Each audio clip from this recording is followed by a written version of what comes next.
Buenas noches, tardes, mañanas, depende de la hora que nos estén escuchando. Bienvenidos a un nuevo episodio de nuestro podcast El Laboratorio Canino con su anfitrión Gustavo Estrada y que está aquí mismo, Román Urrutia, arroba el profesor canino, Gustavo Estrada y yo, arroba rom.dogtrainer en Instagram. Nos pueden encontrar, igual que en Instagram también pueden encontrar el del Laboratorio Canino, que es el Laboratorio Canino Podcast.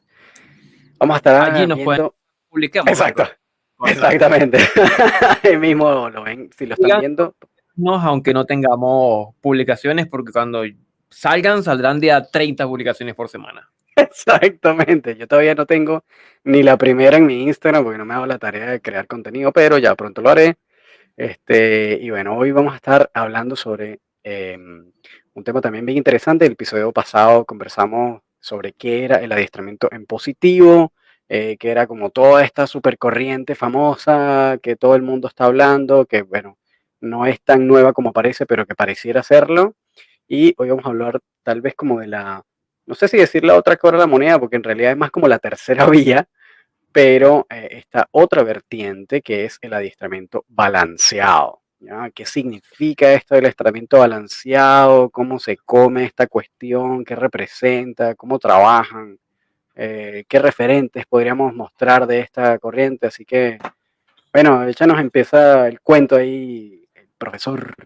A ver, yo estoy con la duda de la definición.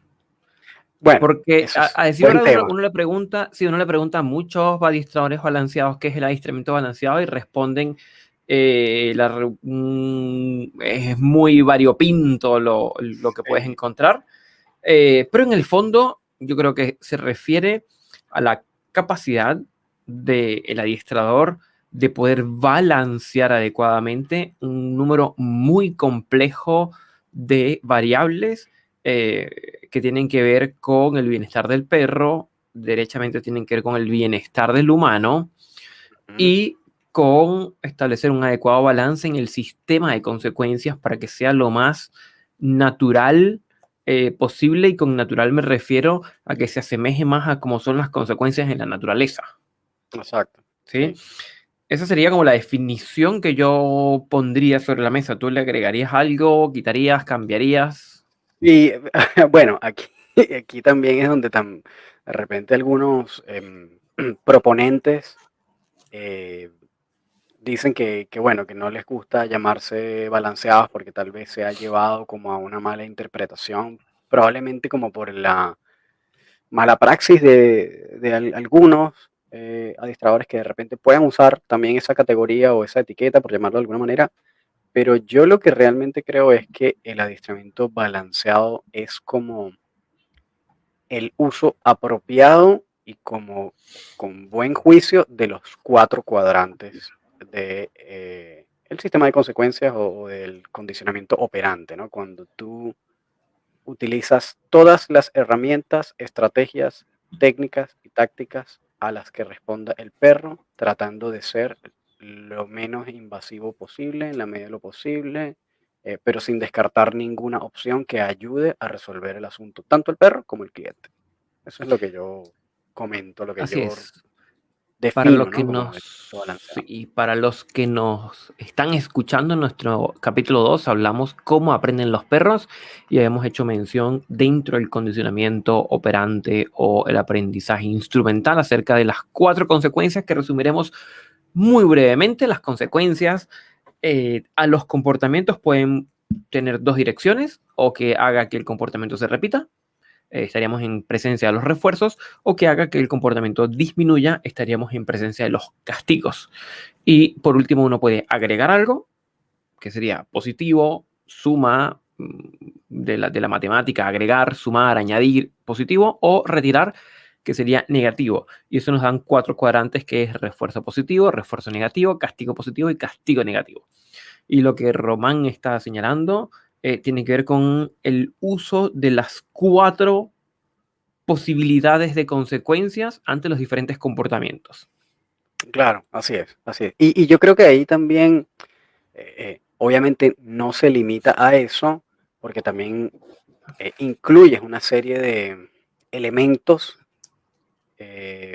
que no tienen que ver necesariamente con los cuadrantes, como lo que habíamos también conversado en ese episodio pasado sobre la habituación, sobre la extinción, uso de herramientas de diferentes tipos, uso de estrategias de diferentes tipos. Entonces yo creo que es como el vale todo, ¿no? Aquí es como uno usa todo lo que pueda, usas todas las estrategias, no descartas absolutamente nada. Obviamente lo que sí descartas es el maltrato como tal, ¿no? Em, pero de resto, como que todo lo que esté en un marco ético, en donde de alguna manera respetes tanto el perro como el cliente, se toma en consideración y se utiliza lo que funcione mejor para ese caso. Es como aplicar esto de escoger el arma apropiada para la batalla, ¿no? Y para los Teniéndolas que todas a no, disposición. sí, para los que no conocen, Román, de adiestramiento, que nos están escuchando, que son dueños de perro y se plantean o se preguntan, pero ¿cuál sería la diferencia entonces práctica, la diferencia tangible entre un adiestrador positivo y un adiestrador balanceado? Sí, bueno, actualmente yo estoy haciendo un diplomado avanzado en comportamiento canino en una institución británica. Y una de las definiciones, no es de adiestramiento balanceado, pero como que una de las definiciones que se conversan o que se comentan en ese diplomado sobre el tema de las teorías em, de comportamiento social de perros y lobos, que tiene que ver con dominancia, etcétera, etcétera, es que, em, y esto está relacionado con probablemente la definición de adiestramiento balanceado, es que los proponentes de este tipo de teorías, donde hay de repente es la teoría de la dominancia o hay algún tipo de componente de dominancia en esa teoría. Hay proponentes como por ejemplo Roger Abrantes, como Serpel, James Serpel, Patricia McConnell, etc. Es que se utiliza o se cree en la utilización del refuerzo positivo en buena medida como parte de enseñanza, eh, pero no se descarta algún elemento de compulsión o de castigo positivo o negativo como parte del proceso de trabajo, ¿no? Yo particularmente, es decir, sé que hay adiestradores que utilizan algún elemento de refuerzo negativo y castigo positivo en el proceso de aprendizaje de algunas, tal vez como algunos comportamientos más avanzados. Sin embargo, yo creo que el gran uso del elemento de compulsión, que probablemente es lo que hace la diferencia entre un adiestrador exclusivamente en positivo y lo que hace un adiestrador balanceado, que es que trata de utilizar todas las herramientas posibles, todas las estrategias, em, dependiendo de lo que responda el perro, es que va a tratar de agotar la mayor cantidad de recursos a través de motivación, de refuerzo positivo, de estimulación del perro y en algunos puntos probablemente será necesario utilizar algún grado de compulsión o de castigo.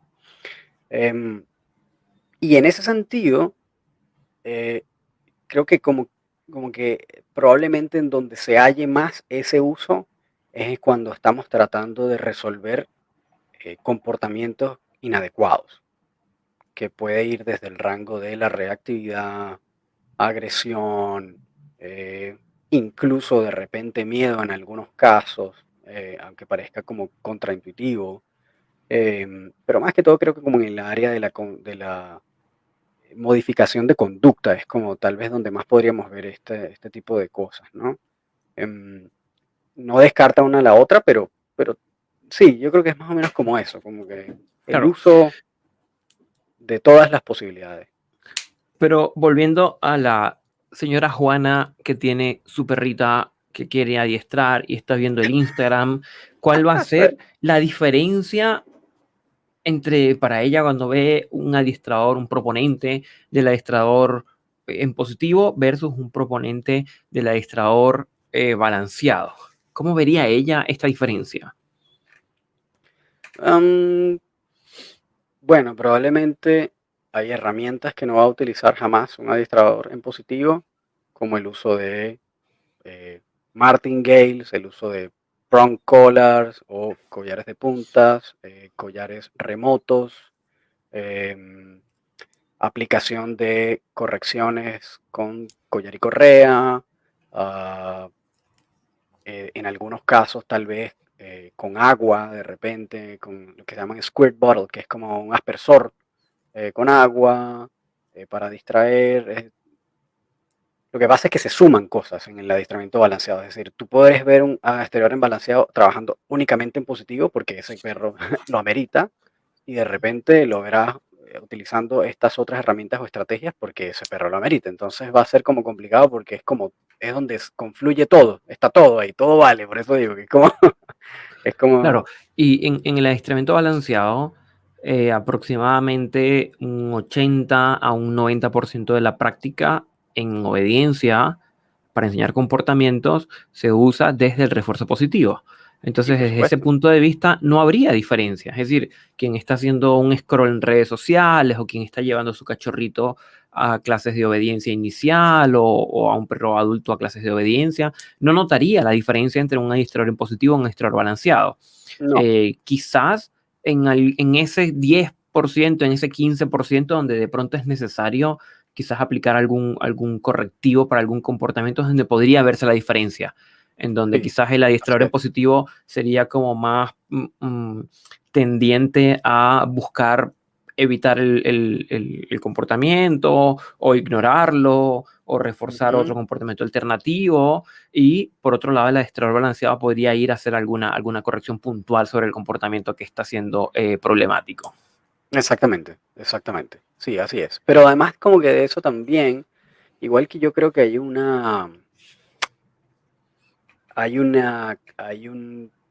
diferencia como filosófica o como de la manera también de abordar y de ver el, el mundo del adiestramiento, ¿no? Yo creo que Ujú. esto yo lo relaciono mucho como con filosofía griega, siempre está como presente en mis analogías de esto, y es que probablemente el adiestramiento en positivo es más parecido como al hedonismo, ¿no? Griego, que tiene más que ver como con la búsqueda del placer y la evitación del sufrimiento de alguna manera, y el adiestramiento balanceado es más parecido probablemente al epicureísmo o al estoicismo, en donde de alguna manera se entiende que, bueno, el obstáculo es, perdón, que sí, el obstáculo es el camino, ¿no? Es como la manera de resolver el asunto y que no siempre evitar va a ser el camino, aunque podría ser, em, pero es en donde, como en la naturaleza, todo tiene consecuencias. Entonces, a veces esas consecuencias van a ser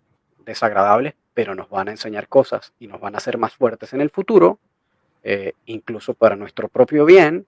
Y a veces, pues tendremos éxito y tendremos consecuencias agradables que también nos van a reforzar cosas que estemos haciendo bien de alguna manera, ¿no? Entonces, como me parece más que también el pensamiento va como por ese lado, cuando los comparas filosóficamente, la manera de pensar, también siento que están como relacionadas de esa manera, ¿no?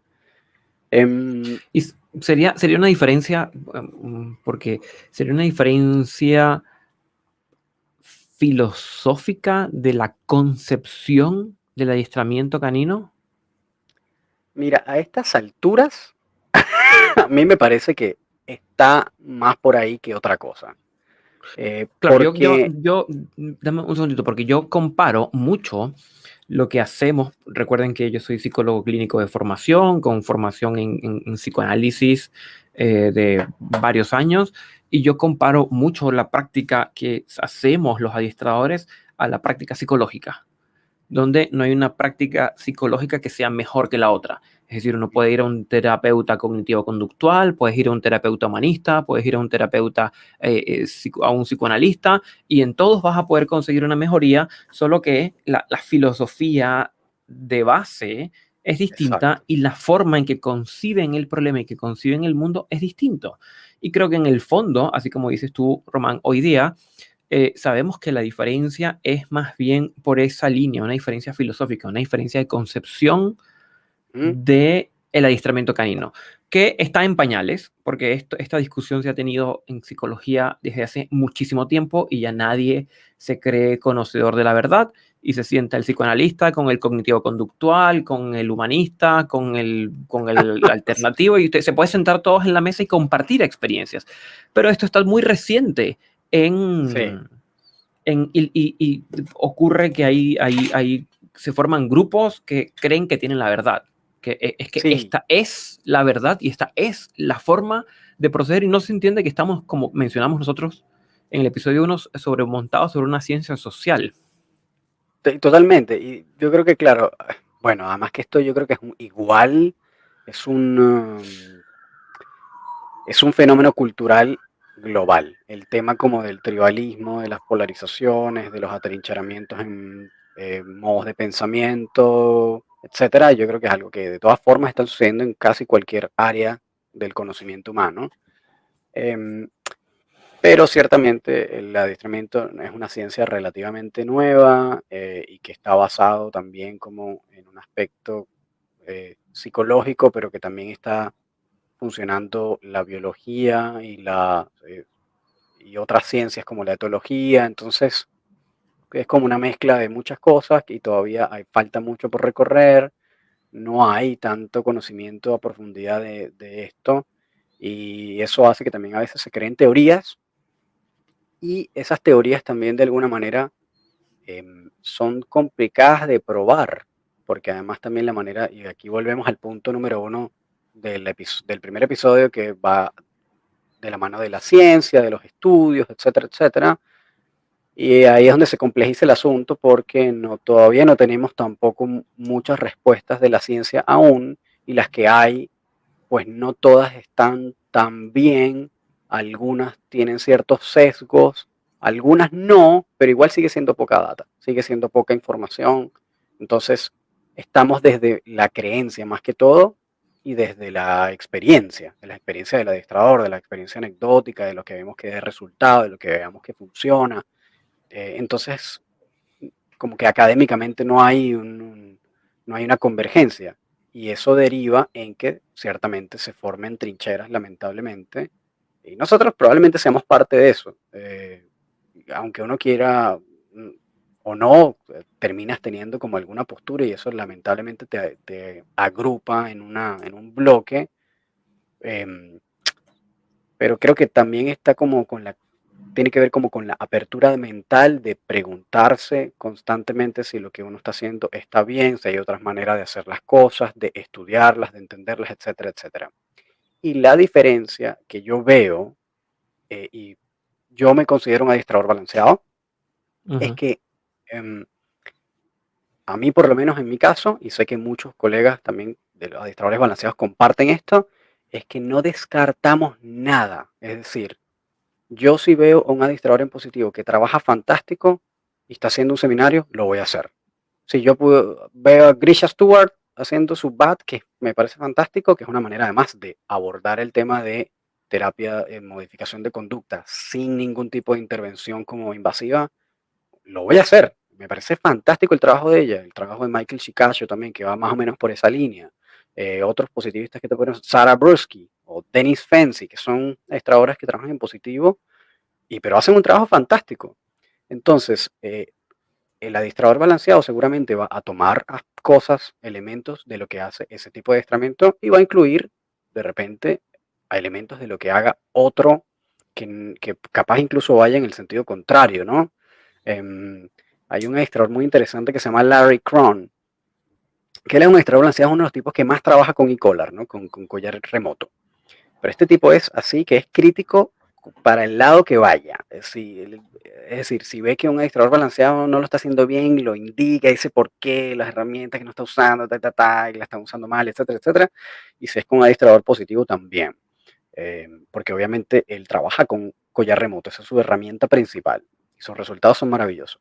Pero también él es decir, se ha hecho todos los seminarios de gente del adiestramiento en positivo, que pueda haber, incluyendo a Grisha Stewart con el BAT, Ujú. como también de repente se gastó $10,000 haciendo un seminario con Ivan Balabanov, que es uno de los probablemente los proponentes del adiestramiento Claro.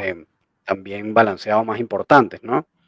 Y entonces yo creo que también la diferencia está ahí, que como que nosotros no descartamos nada. Y otro punto probablemente importante en el pensamiento es que sí tomamos en consideración al cliente dentro de la ecuación.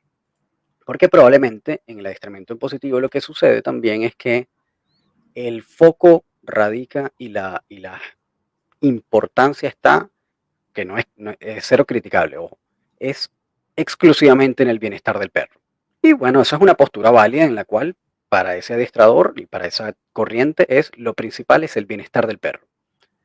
Que el perro no sufra ningún tipo de estrés durante el proceso de terapia o de adiestramiento, tratando de ser lo más gentil posible con el perro, etcétera, ¿no? Eh, en el caso de nosotros, o los adiestradores balanceados, lo que nos parece es que de repente si eso no está ayudando, no está rindiendo fruto, es preferible pasar por un corto periodo de estrés con tal de tener el resultado, que es que el perro al final no sufra más estrés mm, a posteriori, ¿no? Entonces, en algunos casos donde lo amerite, pues un grado de estrés puntual va a ser como el beneficio, ¿no? Como el bienestar, la postergación del bienestar. Es como esto, ¿no?, de no tener una gratificación instantánea. Claro, y yo quería como señalar, porque me hizo acordar de lo siguiente. Nuevamente, voy a poner un ejemplo de la psicología.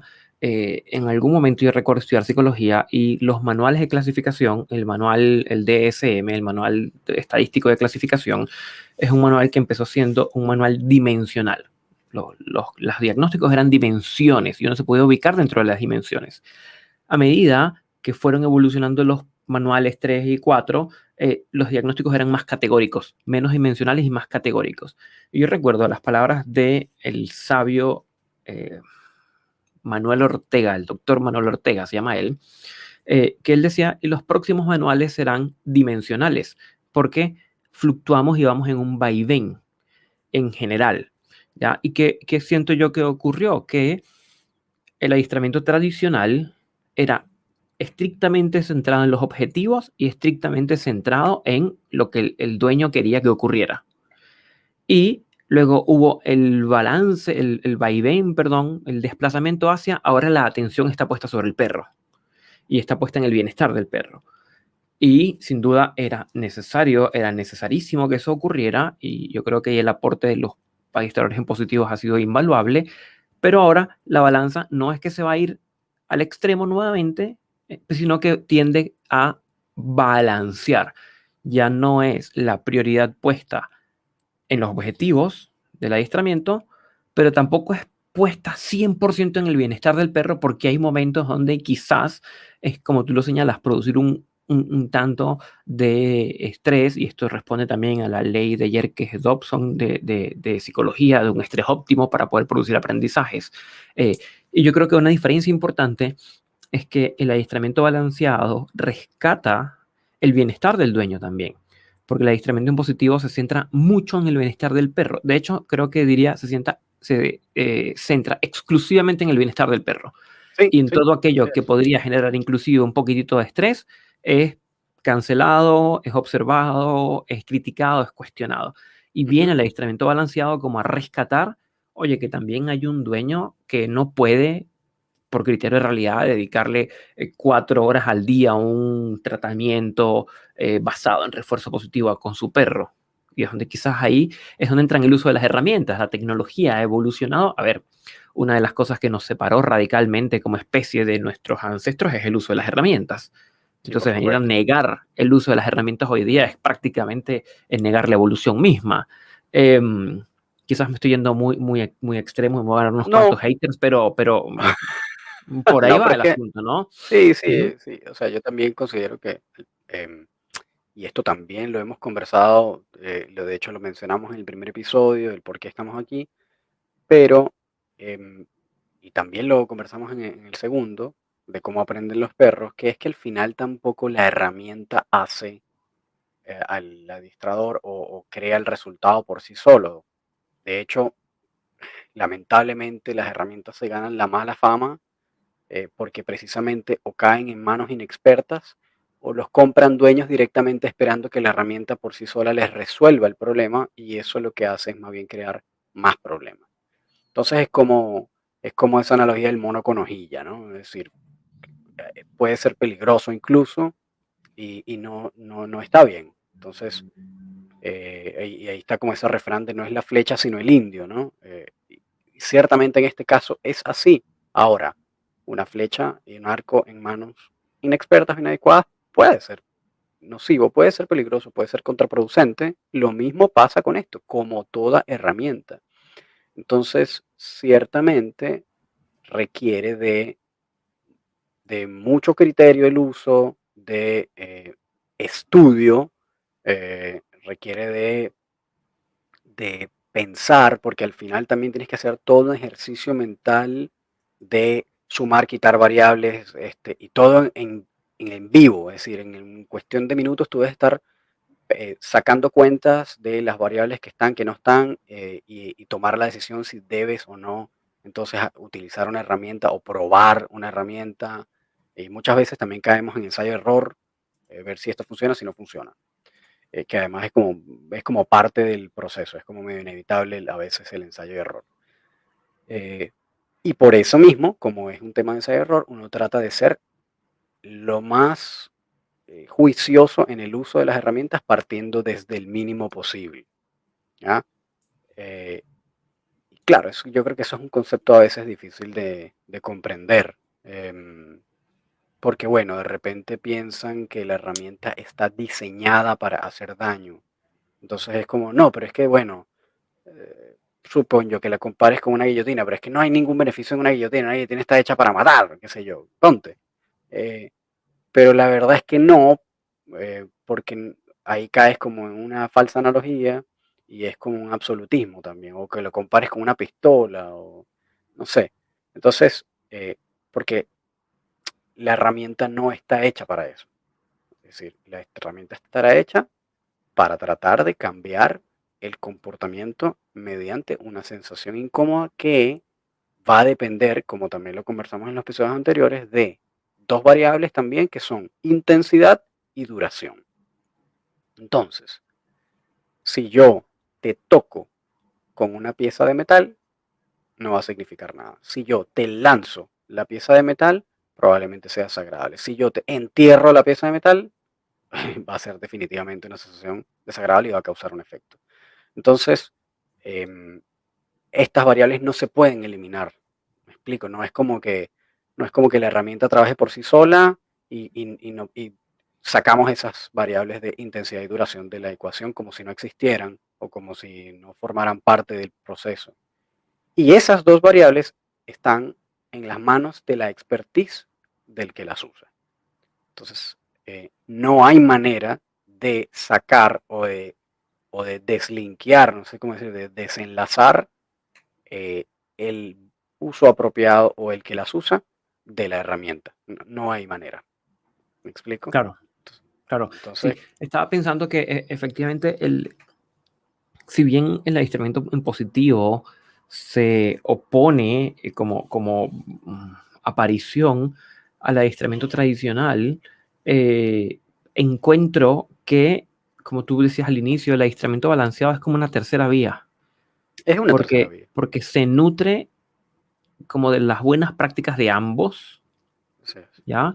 Porque tampoco es que el adiestramiento tradicional es 100% negativo y que nada es rescatable, es un absurdo esa lógica, habrán cosas que se podrán rescatar siempre, eh, y se nutre de todas las escuelas de pensamiento del adiestramiento, las pone en una balanza y en función del caso a caso, esa configuración es distinta. Eh, Exacto. Claro. Y yo creo que justamente por eso tal vez es tan difícil como definirlo o como incluso palparlo o identificarlo. Porque precisamente al final tú vas a ver a un administrador trabajando con múltiples opciones, con múltiples estrategias, dependiendo del caso. Entonces no siempre las herramientas van a ser las mismas. Y por eso de repente puedes que estés viendo perfectamente a un administrador en positivo trabajando y en realidad no lo es. O que puede que de repente hay algún elemento de compulsión microscópico que ni siquiera se note, y no pareciera ser un trabajo imbalanceado y lo sea. Entonces esa es la cosa, que como precisamente se usan todas las estrategias, tácticas y herramientas de acuerdo al caso, es difícil a veces identificar, es difícil saber si esa persona está trabajando, es un administrador imbalanceado o no, y también como ver si esa persona trabaja bien o no. Eso también es bien, eso es otro punto importante, que también hay Claro, mucho administrador que no trabaja bien y bueno, sí.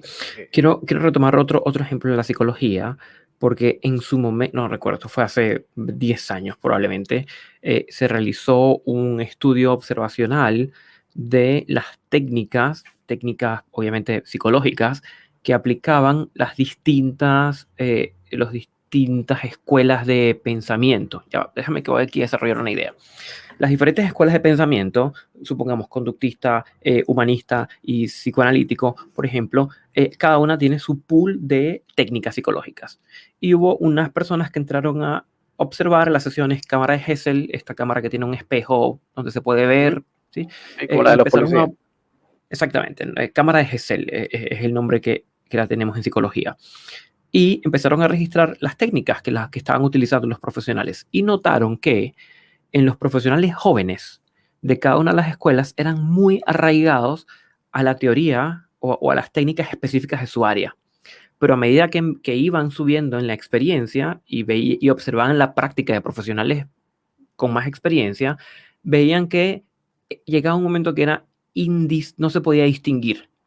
Ujú, O sea, tú veías la práctica del conductista y decías, esto podría ser psicoanálisis, podría ser humanista, podría ser conductista, y ocurría con todos. Y yo creo que efectivamente es lo que terminará ocurriendo en el adiestramiento, porque por más que alguien se haga llamar positivo, o se haga llamar tradicional, o se haga llamar balanceado, o lo que sea que se ponga de moda en algún momento, cognitivo, emotivo, en fin, cualquiera de estos nombres, en el fondo, sí, los profesionales jóvenes son muy apegados al libro y y vemos que todos estos sí, proponentes del adiestramiento en positivo más acérrimos, por ejemplo, son profesionales jóvenes, ¿ya? sí, la Y, gran mayoría son y aquellos, muchachos, sí. sí, y aquellos que van ganando como más experiencia, yo creo que en el fondo, al final, todos terminamos haciendo adiestramiento balanceado con los años, porque nos damos cuenta de que no es solo el refuerzo, no es solo el castigo, sino que las cuatro cosas, refuerzo positivo y negativo, castigo positivo y negativo, operan en un momento dado. Y el Así saber es. administrarlo es parte como de la expertise. Sí, Y creo que es un detalle muy interesante porque estudios de eso no hay. bueno, es que es bien de nicho eso también, porque muchas veces Ujú. las universidades que realizan los papers están más enfocadas en comportamiento, herramientas, etcétera, más que en adiestramiento y sus tendencias o sus ramas o sus caminos, ¿no? No van muy por ahí. Claro, se Y centran eso que, mucho en los análisis, se centran mucho en la herramienta eh, y no en la técnica. sí, sí, así es. ¿Sí? Y como en sus Y yo creo que efectos, sería interesante, Román, que agarremos un día tú súper. y yo, nos pongamos de acuerdo y llevemos una hoja y hacemos un registro de una clase de los grandes exponentes y comparamos. A ver, listo, está decretado, lo vamos a ir a hacer en algún Eso momento. sí, lo vamos a... Bueno, de hecho, Sí. yo he escuchado muchísimas entrevistas de proponentes importantes, estoy hablando de administradores internacionales de muy alto nivel, como Tyler Mood o como Michael Ellis, Pat Stewart, que tiene también un podcast, por cierto, lo pueden buscar, que se llama The Canine Paradigm, los vamos a dejar en la descripción para que lo puedan buscar. Em, y la gran mayoría de estos adiestradores, de hecho, no les gusta la etiqueta de adiestrador balanceado a pesar de que usen herramientas. Entonces ellos dicen, mira, sí, yo uso herramientas cuando las necesito, hago el uso que corresponde, etcétera, etcétera, pero no me considero un adiestrador balanceado, no me gusta la etiqueta, etcétera, etcétera, porque pienso que yo lo que simplemente soy es un adiestrador. ¿Qué es lo que tú estás diciendo? Al final como que se mezcla todo, es todo fluido, porque trabajas en una buena parte en positivo nada más, o algunas cosas tengan algún grado de compulsión, algún uso de herramienta puntual. Entonces se va como desdibujando eso que tú estás hablando, ¿no? Y yo creo que eso al final es el deber ser. Efectivamente debería ser así. Y yo creo Claro, que porque en el fondo, cuando hacemos doble clic, Recuerdo una publicación de un adiestrador en positivo que señalaba que el buen adiestrador no necesita tocar la cadera, los músculos de la cadera, los huesos de la cadera hacia abajo para que un perro se siente, sino que lo consigue solo motivacionalmente. Porque Ujú, evidentemente eso es compulsión como técnica, ¿ya? así es. Pero al momento en que yo lanzo unos pellets en el piso y el perro se acerca y yo pongo la mano y lo retiro, es igual, es la misma técnica. Como Así, técnica en es la misma realidad. técnica. Solo que como se ve, quizás moralmente, como se ve menos hostil, Ujú. bueno, pasa como más relajado. Menos Pero en cuanto a invasivo, tal vez. técnica, menos invasivo. Pero en cuanto a técnica, sigue siendo una técnica de compulsión, Sí, en el sí, fondo. de hecho, claro, estás forzando al perro a hacer algo que no quiere hacer. Es decir, el perro quiere buscar la salchicha y tú estás obstaculizando y llevándolo físicamente al lado opuesto a donde está la salchicha.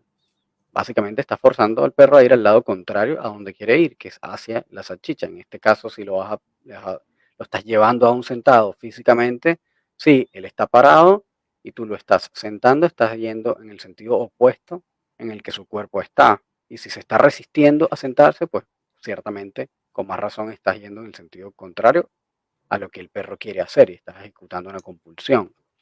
Ahora, eso va en detrimento del perro. Es bien cuestionable eso. No, no hay como una respuesta. Habría que ver si el perro tiene, no sé, tal vez displasia de cadera, tiene un dolor crónico, le duele si lo tocas, es súper Claro, sensible, claro. o tiene una herida, o qué sé yo. Bueno, tal vez en ese caso podríamos indicarlo, ¿no? Ahora no, pero es que el perro, no sé, tiene traumas con que le toquen la cadera y entonces pasa mucho estrés cuando le tocan la cadera, estrés agudo, crónico, que se va a morir, se va a desmayar. Bueno, probablemente en ese caso también, pero ¿qué tanto es eso en casos normales? No sé. Claro. Y Pero es que aquí caemos, hay todo un tema de concepción que hay de fondo. A ver, por un lado, quería, como para precisar a los que nos están escuchando, que entonces yo definiría como uno de los criterios para reconocer un adiestrador balanceado es que no va a estar negado ni en oposición, ni va a tirar para abajo necesariamente el trabajo o las herramientas que otros utilicen. exacto. ¿Ya? Es decir, yo encontraría como muy extraño que un adiestrador balanceado diga, yo no uso tal herramienta y estoy en contra de ella y voy a hacer campaña en contra de la herramienta. Creo que es sumamente raro, si no es que es absolutamente algo que no ocurre. Sí, es como que tú digas, no sé, para las personas que tienen perros grandes como boyeros de Berna o, qué sé yo, un Doberman gigante, entonces los arneses son negativos y vamos a hacer campaña en contra de los arneses. No, eso no lo vemos. A No ver, tiene pero sentido. como siempre, evitamos los absolutos y por ahí seguramente debe haber alguno que sí.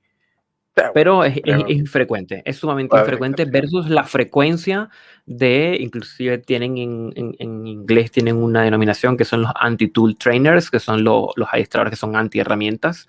Así Em, es. pero tenía una idea importante y se me fue. Oh, perdón, Gustavo. Pero sí, una de las Que maneras tal vez. entramos, Ajá. no, entramos en un tema de concepción del perro, de qué es el perro.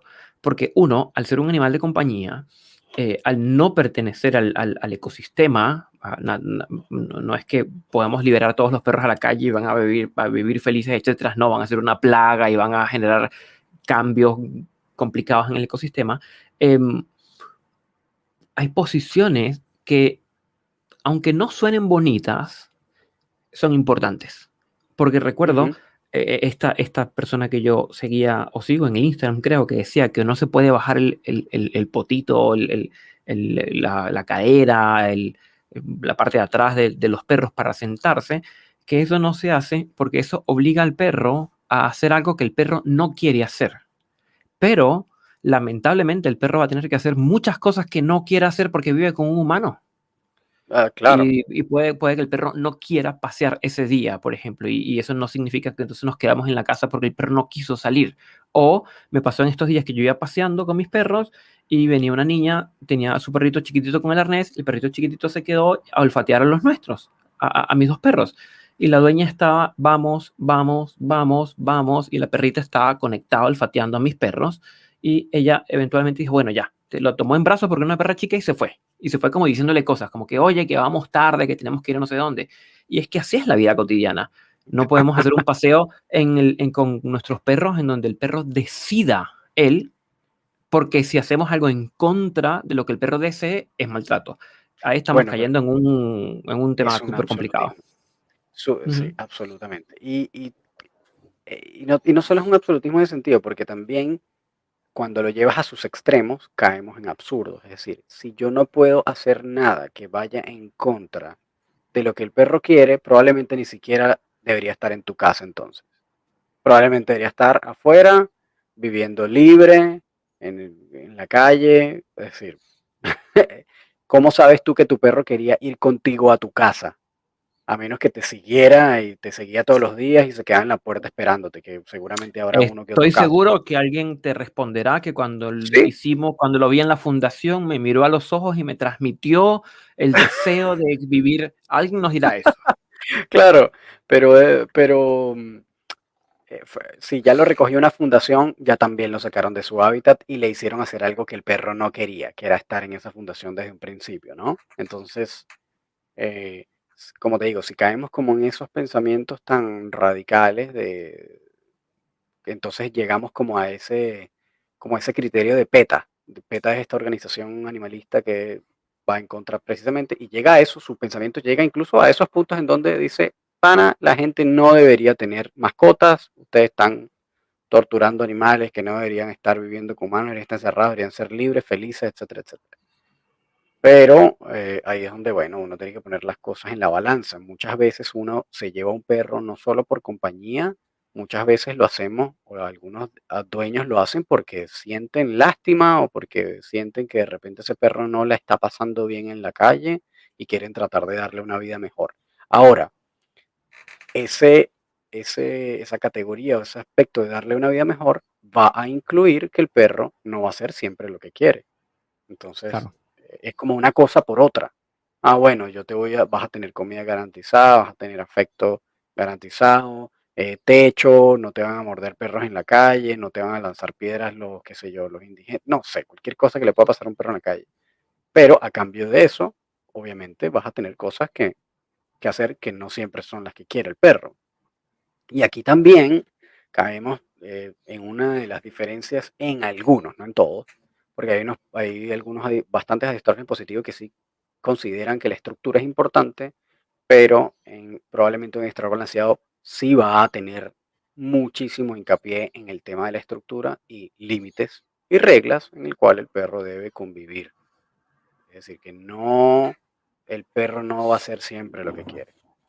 Claro, Em, el tema está con el adiestramiento balanceado, es que la concepción que tienen o que tenemos de el perro es una concepción poco atractiva, es poco, sí, poco, no es, poco, claro. poco romantizada, es poco romántica.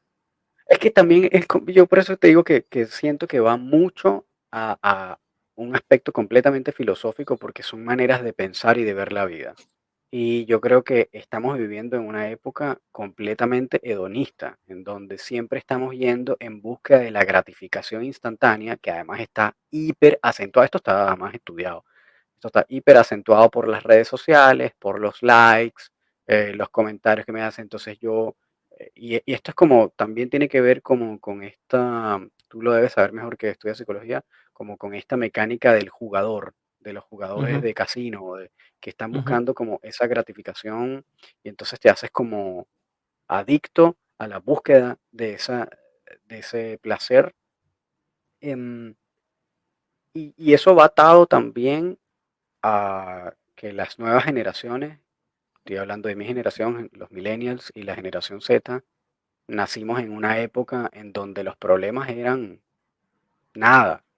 problemas tontos, cero guerras importantes, cero sufrimiento a nivel mundial, la pobreza bajó, etcétera. Y eso te lleva eh, a que, por supuesto, seas una persona probablemente con menos resiliencia, porque no te ha tocado pasar, no nos ha tocado, yo incluido, no nos ha tocado pasar por situaciones tan catastróficas como probablemente los siglos pasados. Y cuando tú comparas eso, cuando comparas esa manera de ver las cosas en donde tenemos que todo tratar de que sea el menor sufrimiento para todos, tratar de que todo sea como tan perfecto, tan bonito, tan agradable, todo lindo, todo nice, y lo comparas con una manera de ver la vida como los estoicos, en donde más bien es, no, yo me voy a someter a pobreza voluntaria para que cuando me toque ya yo esté preparado o endurecido mentalmente, no, yo me voy a someter a la ridiculez pública de manera voluntaria para que si me toca ser ridiculizado no me afecte, voy a buscar la ataraxia, que es como esta búsqueda de la paz mental y la no perturbación, y las emociones no me voy a dejar llevar por ellas, sean buenas, sean malas, es decir, no buenas o malas, pero sean alegría, sean molestia o rabia, sino más bien estar como en un estado como medio zen, ¿no? Como este medio concepto budista, que además está relacionado con el estoicismo, del nirvana o de la ataraxia, no es tan atractivo, obviamente no tiene tanto marketing como algo que te dice, mira, no, sí, hay que ser nice, todos vamos a ser bonitos, tú no deberías tener ningún problema, vamos a trabajar en pro de que no tengas ningún problema y que los que estén alrededor tuyo no tengan ningún problema y reducir, reducir, reducir, reducir hasta lo que podamos las incomodidades, los malestares, el, qué sé yo, las desigualdades, todo. Entonces, ciertamente es mucho más agradable, mucho más nice, mucho más vendible una idea, una filosofía que evita el sufrimiento y que busca el placer, como el hedonismo. Em, y por supuesto eso es mucho más fácil de vender, es mucho más... ahora, ¿es efectivo o no? Estamos ya aquí hablando como en temas de perros, habría que verlo. Si es así, pues perfecto. Si no es así, entonces hay que buscar la manera en la que se logre eh, resolver el asunto del perro y del cliente. Eso es lo que me parece, que al final uno tiene que tomar en consideración ambas cosas y buscar la manera de resolverlo. Y si eso también incluye que de repente tú no eres la persona apropiada, referirlo a alguien que sí pueda, buscar ayuda en otras disciplinas, incluso etólogos, veterinarios, etcétera, ¿no? Como parte también del juego. Claro. Ahí, Estaba buscando un concepto porque recuerdo haber conversado con alguien, esto lo habré mencionado en algún momento, y la persona me corregía hacia estas correcciones, me corregía y me señalaba que mi pensamiento era, no sé, era algo así, era como un pensamiento mascotista, ok, haciendo referencia como a la percepción del perro como mascota y no como animal libre, como una diferencia entre animalista y mascotista.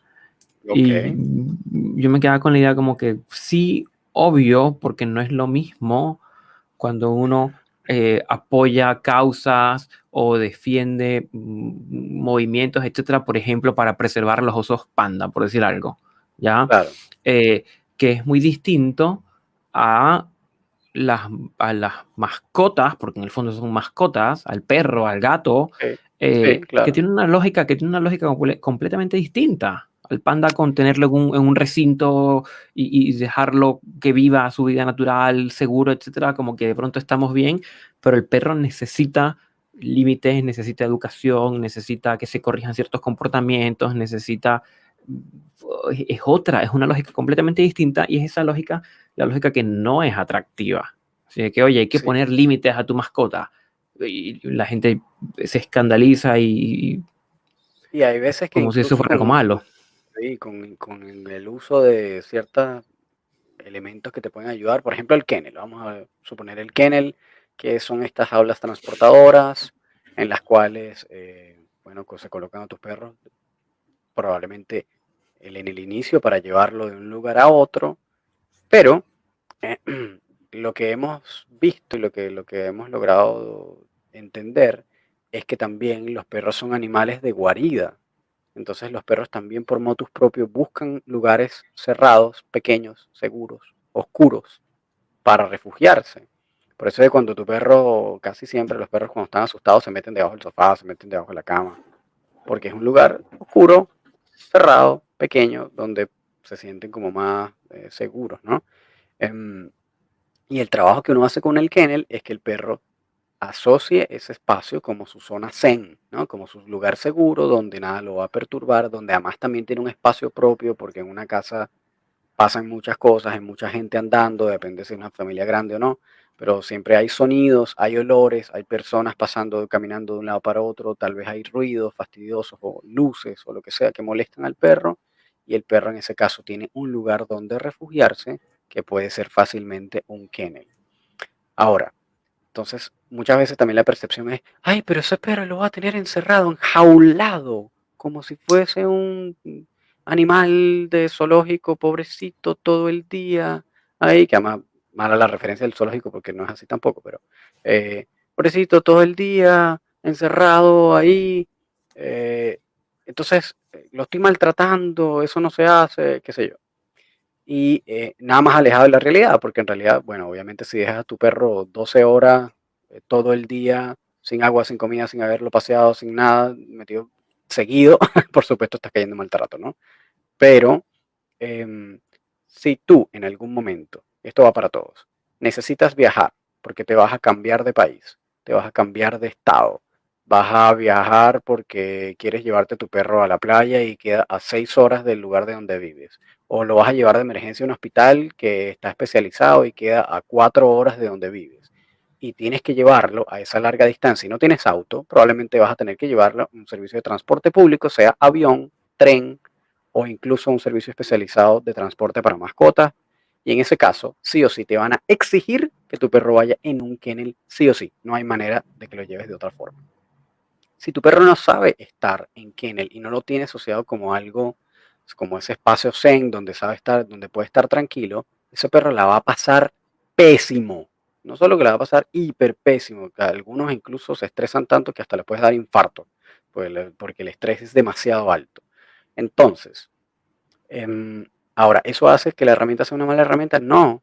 El que lo hizo mal ahí es el dueño porque no entrenó a su perro adecuadamente a utilizar esa herramienta, cuando puede haber sido un súper beneficio, cuando puede incluso ser asociado a un lugar donde más bien el perro va y se relaja, todo lo contrario, donde el perro por motus propio va y se mete dentro de su kennel cuando están sonando los fuegos artificiales, por ejemplo, y tiene un lugar donde refugiarse y sentirse tranquilo. Que todo el efecto absolutamente contrario a lo que estamos hablando.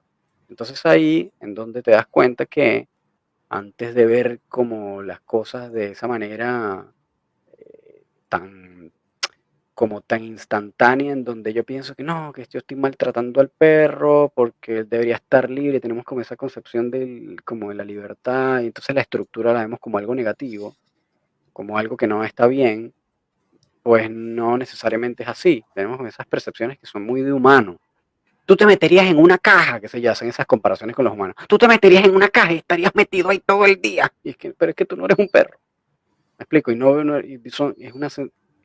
una relación interespecie que además tiene unas características bien particulares y que el perro por sí solo no es un animal que vive en el bosque solo salvaje, a menos que sea un perro salvaje africano, pero no, además es otra especie. Es otra especie, no es un perro normal como el que tienes tú en tu casa, no es un Golden Retriever. Entonces, además, los perros tienen años eh, de cruce y siendo como de alguna manera modificados para que puedan convivir cada vez mejor con el humano.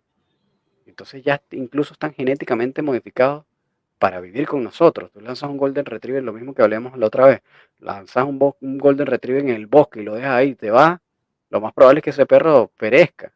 Entonces, ya están diseñados para vivir con el humano, tienes que adecuarlo entonces, aplicando estructuras, reglas, límites, igual que con los hijos, igual como todo. No es tan sencillo eso como Claro, en dejar donde que el la perro tome clave, sus decisiones y sea libre y qué sé yo. exactamente, es donde la clave de todo, y yo creo que ahí está la punta de lanza del adiestramiento balanceado, y la clave de todo es el balance. Es decir, van El a haber balance. momentos donde sí puedes hacer lo que quieras, van a haber momentos donde no puedes hacer lo que quieras, van a haber momentos donde vas a tener poca estructura, otros donde vas a tener mucha estructura, van a haber comportamientos que van a tener consecuencias positivas, placenteras, van a haber comportamientos que tengan consecuencias displacenteras, y claro, y es lo complejo del adiestramiento balanceado porque es, eh, valga la redundancia, balancear un número tan complejo de variables que a veces es mejor decir, ¿sabes qué? No, no me voy a dar mal la vida. Saco todo esto y me quedo solo con una sola estrategia. Porque balancear lo demás es muy complejo, es demasiado complejo. Es Sí, como llevar, no sé con qué símil se puede hacer, pero como llevar em, estos programas de talento donde ibas en patines y tenías dos bandejas y las bandejas tenían vasitos de agua y tenías como que hacer multiplicidad de balance y no había, más o menos eso es el adiestramiento balanceado. claro, sí. Que Como de gladiador los americano. mitos, algo de eso, de Sí, los sí. mitos que giran en torno al adiestramiento balanceado es que eh, es el camino fácil o es que se toman lecciones de herramientas, por ejemplo, basadas en la comodidad o en la flojera, y es todo lo contrario, todo lo contrario. Capacitarse para utilizar un e-collar de una manera correcta, poder hacer quizás unos 40, 50 horas de formación teórica, más toda la formación práctica, y aún así tienes que ir con muchísimo cuidado porque es un elemento de esta gran cantidad de vasitos de agua. Por eso entiendo y empatizo incluso con el que lleva en el concurso y decía, no sé hasta qué punto nosotros nos vamos a permitir aquí tener contenido explícito, pero a veces la gente decía, bueno, ya, listo, me vale, y botaban todo y agarraban una sola bandeja y preferían llevar un solo vasito a término, porque era más Sí, sí, fácil, ¿ya? O era más, no, era, no, quizás no más fácil, era menos complejo. Entonces, es menos claro, complejo. pero eso no significa que no exista toda esta complejidad del aislamiento balanceado y de la cantidad pero enorme de variables que entran en juego al momento de tomar una decisión. Cuando alguien elige una técnica versus otra, y nos pasa a nosotros, cuando elegimos una Ujú. técnica versus otra, y te pregunto, oye Román, ¿y por qué utilizaste este collar? Tengo ya que estar preparado porque por lo menos una hora de explicación va a venir de Bueno, la pero es que cantidad de variables que uno ha elegido. ¿Sí? sí, súper, porque además tienes que tomar en consideración el contexto, que además en estas cosas el contexto es el rey, es decir, no hay manera en que tú puedas explicar lo que estás haciendo si no hay contexto. Yo no puedo utilizar una herramienta si no hay contexto. O sea, aquí es donde realmente viene el tema del uso de las herramientas es debido al contexto. Entonces, tienes que tomar en consideración, bueno, esta persona, eh, dónde vive, el lugar geográfico importa, el tamaño del perro, el espacio de la casa. Tienes que tomar en consideración, este perro tiene problemas alimenticios, le gusta todo tipo de comida, está motivado por comida, ¿desde hace cuánto no come? ¿El dueño será que es capaz de dejarlo con privación alimenticia para que aumente el hambre? Puede dejarlo en un lugar donde no haya estímulos, tal vez como un estacionamiento. ¿Será que vive en una casa? Si vive en una casa no tiene estacionamiento, entonces ¿dónde puedo trabajar? Dentro de la casa, pero el tema es cuando sales fuera de la casa. Mira todo lo que estoy diciendo. Pero entonces el adiestrador no puede ir a la casa porque está muy lejos, sino que él tiene que mover. Ya, entonces tiene que trabajar en una plaza. Ok, entonces ¿cómo hacemos para trabajar en la plaza? Etcétera, etcétera, etcétera. Entonces al final tienes que tomar toda una serie de decisiones basadas en un montón de aspectos que tienes que evaluar y balancear para tú tomar cuál es la decisión más idónea para ese perro. Y sin embargo, cuando tú hablamos de adiestramiento positivo, el adiestramiento positivo también tiene que tomar en consideración bastantes variables, por lo menos 5. Tiene que tomar en consideración motivación del perro por comida, tiene que tomar en consideración el ambiente, si lo puede modificar o no, tiene que tomar en consideración la raza, tiene que tomar en consideración si el perro de repente es motivado por juego o por juguetes, este, tiene que tomar en consideración la vinculación con el dueño, si está vinculado con el dueño o no, la energía del perro, si el perro tiene energía o no. Ahí ya hay varias variables, ahí hay unas cuantas variables que de repente con las que el adestrador en positivo juega, que son súper válidas, ¿verdad? Pero lo que sucede con el caso de los adestradores balanceados es que decimos, bueno, si en esta línea de tiempo Además tomando en consideración las condiciones en las que está este dueño, si le queda poco tiempo o no para que lo saquen del departamento, si el perro tiene tiempo suficiente o no para que lo mande a eutanasiar el Estado, qué sé yo, de repente dependiendo del país, o si, qué sé yo, si la persona ya está a punto de regalarlo porque no aguanta más o de abandonarlo o lo que sea, entonces esas variables sí las toma en consideración la historia balanceada y dice, bueno, yo voy a jugar con esto porque tengo que moverme o porque tengo que tratar de producir al menos un resultado relativamente rápido para después poder de repente después seguir un poco más lento con algunas vías un poco más suaves o lo que sea.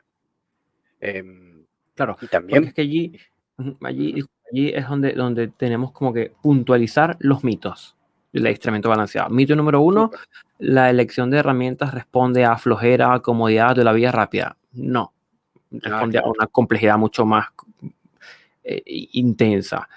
Em, Y que dentro de esa complejidad también se incluye dinero y tiempo, que no es menor. Sí, el adiestrador balanceado no contempla el bienestar canino. Es otro mito también, se contempla el bienestar canino, pero también contempla el bienestar del dueño y hay ocasiones en donde no siempre hay un buen match, entonces hay que, sonará, y es que es lo que es parte del discurso del adiestrador balanceado, que nos suena muy bonito, pero quizás de a ratitos cortos hay que sacrificar alguno de los dos para conseguir en un segundo momento un bienestar de ambos, bien sea o que Exacto. el dueño haga más trabajo o que el perro pase por algún momento de estrés y agudo no más, porque de hecho ninguno de los estudios que han habido han mostrado indicadores de estrés crónico, por ejemplo. No, esto es solo estrés, exacto, agudo momentáneo. Y también va a depender lo del agudo, va a depender. Pero no siempre tampoco es así. De la Em, intensidad, de la naturaleza del estímulo, de la duración, de la experiencia previa con el estímulo. ¿Sí? exacto, Ah, exacto. y ya me acuerdo, otro gran mito que gira en torno a esto es que el adiestrador balanceado se queda solo en la intervención conductual.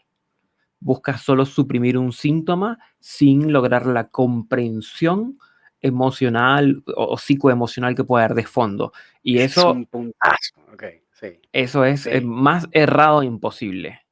Sí, ¿Ya? aquí a mí me gusta mucho, Gustavo, porque además esto lo grafican, ¿sí? Eh, muchas cuentas que de repente están en contra del uso de herramientas o derechamente en contra de adiestradores balanceados, eh, indican y lo grafican mediante un iceberg, ¿sí? Que lo que está por encima del nivel del mar en ese iceberg son los síntomas, ¿no? Reactividad, ladrido, agresión, etcétera, etcétera, etcétera. Y lo que está debajo es la raíz del problema, que ciertamente es así. Es, bueno, de repente miedo, inseguridad, malas experiencias previas, angustia, estrés, qué sé yo. Como que todas las emociones que de alguna manera generan esos síntomas y que el adiestrador embalanceado lo que hace es anular o inhibir el comportamiento, pero que esos problemas de raíz, esas emociones, siguen estando ahí operando todo el tiempo de manera subyacente. Y nada más alejado de la realidad, porque incluso cuando lo comparamos con fármacos, la inhibición de un problema, de un comportamiento per se, no necesariamente es algo malo. Ahora, Ujú. no es una solución permanente. Y esto lo decía incluso Skinner. Es decir, a punta de castigo solamente no vas a conseguir la solución de un problema ni la anulación de un comportamiento a largo plazo, porque lo más probable es que vuelva a aparecer en algún punto. Esto lo sabemos y eso no es la manera en la que se trabaja. Ahora, la inhibición como estrategia, esa inhibición temporal en realidad de un comportamiento, lo que sí va a hacer, al igual que un fármaco, porque eso es lo que hace un fármaco, disculpen, es inhibir un comportamiento de manera temporal para que te abra una ventana de tiempo para tú hacer una reasociación con ese estímulo que generan esas emociones incómodas, etcétera, y hacer una asociación nueva en donde el perro ya no tenga esa respuesta o esa asociación negativa a esos estímulos y tú puedas, por el contrario, entonces pasar a una fase de resocialización o de reasociación a esos estímulos de manera más positiva.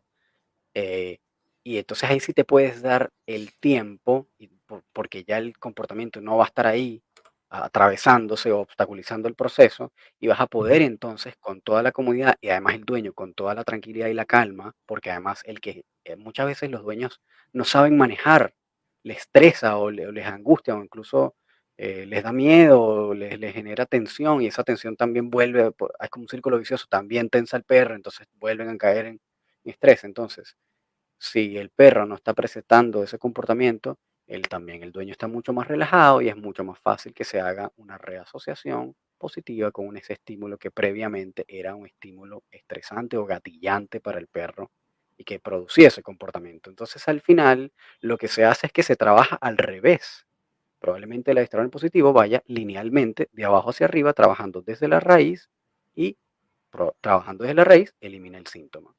En cambio, el estrador balanceado, en algunos casos, porque no es todos, ¿verdad? En algunos casos se trabajará ciertamente inhibiendo temporalmente ese comportamiento y el resultado de eso va a ser poder entonces trabajar de abajo hacia arriba, yendo directamente a la emoción y reasociando ese estímulo que genera esas emociones incómodas o estresantes para el perro. Entonces al final es Sí, falso. sí. Yo puedo nuevamente invito a... De hecho, no es casualidad que algún número no menor de adiestradores balanceados vienen del área de la psicología, ¿sí?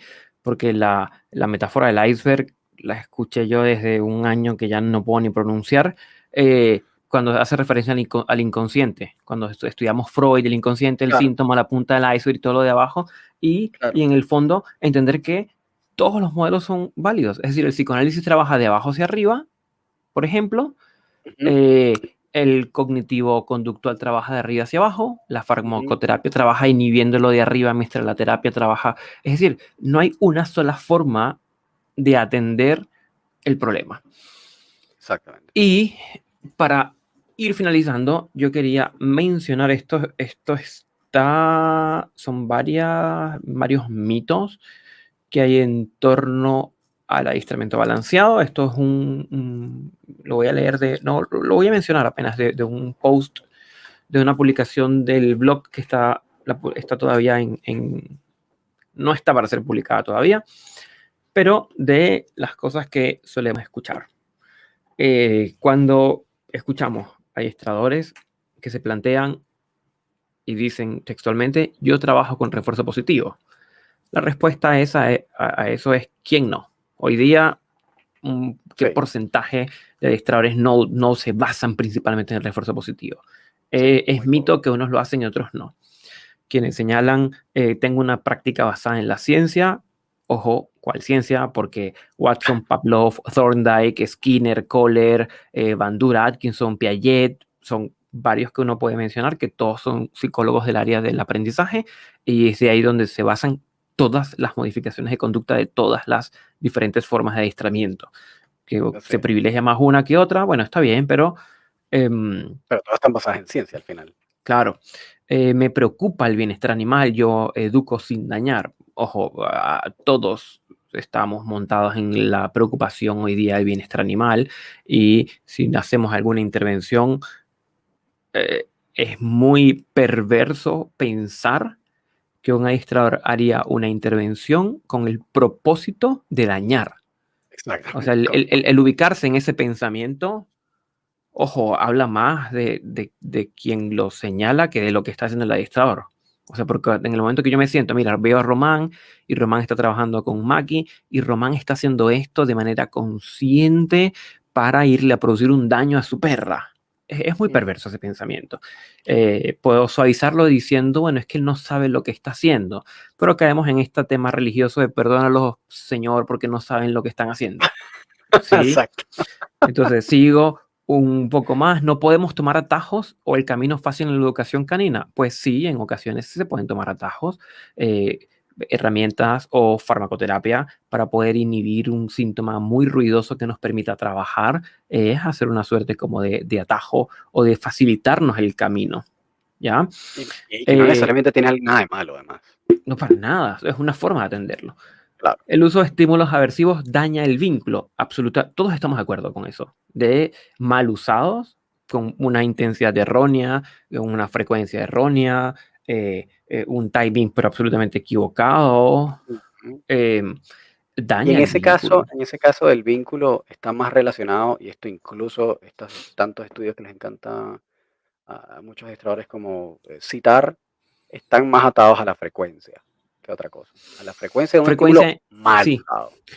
frecuencia e intensidad, sí, sí, sí, muy frecuente y muy intenso, pues todos estamos de acuerdo de que no importa la herramienta que sea, si es un no, o si es un proncollar, o si es una vara metálica, si es usado con muy seguido, muy intenso, pues evidentemente eso va a producir daños importantes en el perro, no solo a nivel físico, sino a nivel emocional, ¿sí? Claro.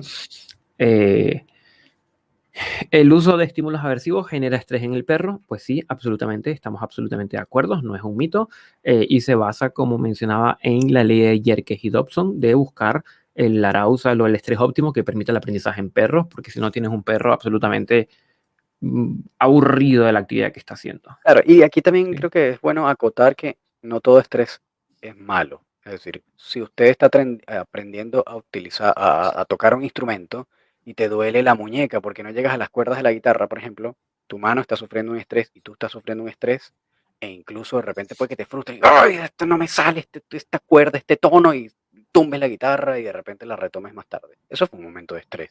Ahora, ¿fue un estrés malo? Depende, si no lo puedes, si tú no eres capaz de manejarlo, de repente, ¿no? Pero generalmente ese estrés lo que va a hacer es que te va a hacer más fuerte y que la próxima vez tengas más resiliencia y sigas practicando. Entonces, no todo El, estrés el es malo. balance, el balance está en poder propiciar escenarios de estrés en los perros, por ejemplo, para producir aprendizaje o modificación de conducta, propiciar escenarios de estrés que estén dentro de las capacidades de afrontamiento del perro. Exactamente. Ese es el adecuado balance, porque Y sin duda, y Ed Froley hace una apología quizás con esto cuando él compara a su perrita chiquitita versus sus pastores alemanes, donde exacto, los sí, pastores alemanes podía hacer correcciones muy intensas, el pastor alemán lo veía como un juego y a la perrita chiquitita simplemente alzaba un poco la voz y la perrita chiquitita se inhibía, sí, ¿ya? Porque no es el estímulo per se, sino que tiene que ir haciendo match con la capacidad, las estrategias de afrontamiento del sujeto. Y una de exactamente. las cosas que nosotros propiciamos, de hecho, y nos pasa que estamos constantemente calibrando la intensidad, en el caso de ser necesario de usar estímulos aversivos, calibrándola para que no supere la capacidad de afrontamiento, las estrategias de afrontamiento del perro. Porque lo que menos queremos es que el perro entre en un shutdown de, oh, se me fue la mano. Y quizás pasaba, hace 5 o 6 años me pudo haber pasado Claro, de aplicar un aversivo muy intenso y luego decir, oye, fue demasiado intenso y la embarré. Entonces, y luego hacer todo el trabajo de reparación. Pero ese es el adecuado balance. No suprimir el malestar y ni siquiera tenerme que preocupar por eso. sí, Me parece que deja por fuera aspectos de la realidad. Ujú. y también dentro de ese aspecto entra lo de que el perro también tiene que saber cómo apagar el estímulo. Es decir, si el perro está preparado y sabe cómo salir de la situación, va a sentirse en control y eso por lo tanto le va a generar un estrés mucho menor que de repente cuando el perro no tiene idea de qué está pasando, ni por qué está pasando, ni cómo resolver el problema. Que es lo mismo del experimento de Milgram, ¿no? Es como que si la persona no sabe de dónde viene el estímulo aversivo, no entiende por qué viene, no sabe cómo controlarlo, cómo apagarlo, cómo predecirlo, entonces por supuesto el estrés es mucho mayor.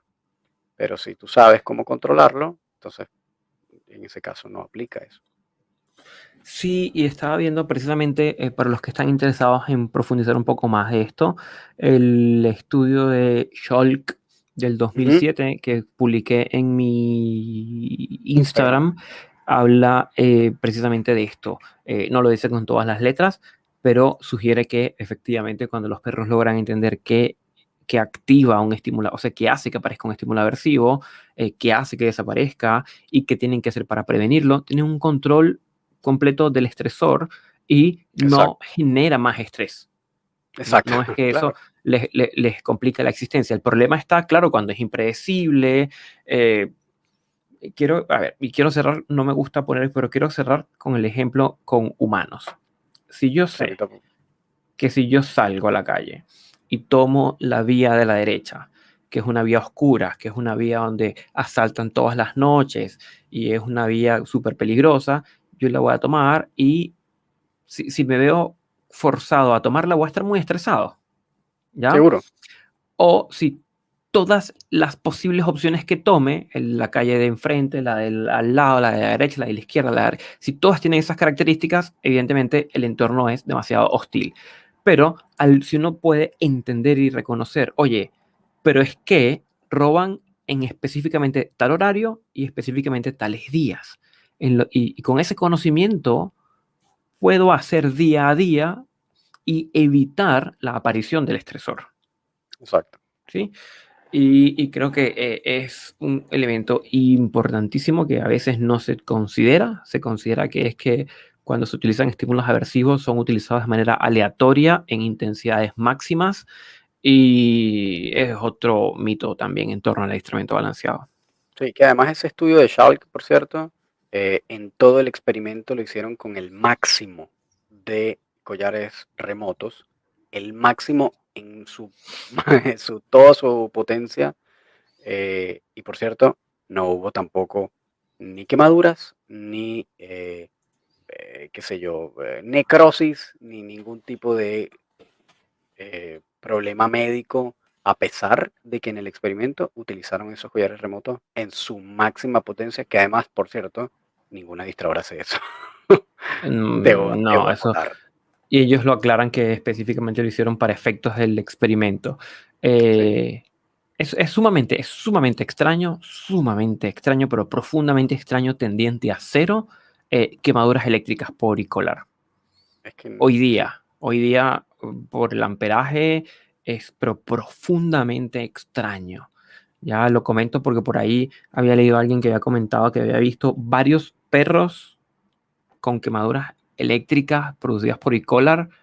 Onda, no sé, habrá sido un E-Collar que construyó alguien en su casa con una batería de sí, auto, sí, algo sí, por el por favor. estilo, pero no de los grandes fabricantes que suelen ser los que en algún momento nosotros Completamente hemos usado. genérico, genérico, marca Pancho Gomita de la Sí, bodega de al lado, pero sí. obviamente en ese caso no aplica. Tenemos los mitos listos, Gustavo. Tenemos los mitos listos. Ya completamente desmitificado entonces las cosas que de repente no representan apropiadamente el adiestramiento balanceado, así que aquí entonces tuvieron más o menos una explicación de qué hace un adiestrador balanceado en realidad, cómo trabaja, ya más o menos tienen una idea entonces. Y nada, esperemos que les haya gustado este episodio. Escríbanos, recuerden a nuestro correo laboratoriocaninopodcast@gmail.com. Pueden conseguirnos también en Instagram, laboratorio canino podcast. A Gustavo Estrada lo pueden conseguir también en el profesor canino y a mí en @rom.doctrainer en Instagram también. Así que si les gustó este episodio, háganos saber, hagan comentarios aquí en YouTube, síganos por Spotify. Denle la campanita en YouTube también. Hagan los comentarios que quieran, sugerencias, que de repente temas que les gustarían ahondar, que les gustaría que conversemos, personas que de repente les gustaría que entrevistemos, etcétera. Háganoslo saber y gracias a todos por escuchar. Nos vemos en el próximo episodio. Chao, chao, que estén muy bien, se cuidan. Chao.